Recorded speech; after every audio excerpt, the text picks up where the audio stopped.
முருங்கைக்கீரை தோசை.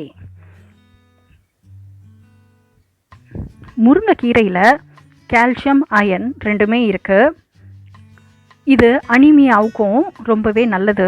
அதனால தான் pregnant woman, post delivery plus குழந்தைங்களுக்குமே இது ரொம்பவே நல்லதுன்னு சொல்லுவாங்க.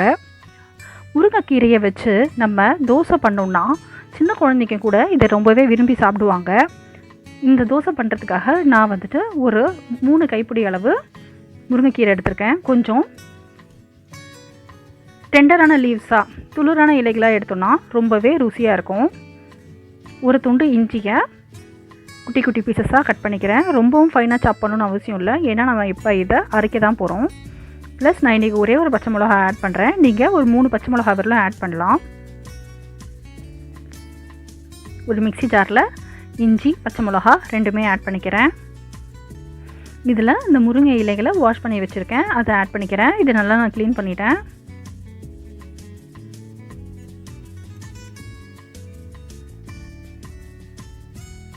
கொஞ்சோண்டு ஒரு 1/4 கப் போல் தண்ணி ஆட் பண்ணி இதை லைட்டாக ஒரு 1 மினிட் போல் கிரைண்ட் பண்ணி எடுத்துக்கிறேன். இதில் இப்போ நான் ஊற வச்ச இட்லி அரிசி ஒரு கப்பு ஆட் பண்ணுறேன். உப்பு 1 ஸ்பூன் ஆட் பண்ணுறேன். இதை இப்போ நல்லா ஃபைனான பேஸ்ட்டாக நம்ம அரைச்சிக்கலாம். நம்ம அடை மாவுக்கு அரைக்கிற மாதிரி இது இந்த மாதிரி நைஸாக தான் அரைக்கணும்.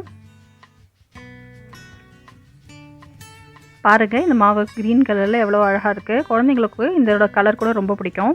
நம்ம இதே மாதிரி மெத்தடில் முடக்கத்தான் கீரை தோசை, முருங்கைக்கீரை தோசை, முசுமுசுக்கீரை தோசை எல்லாமே ரெடி பண்ணலாம்.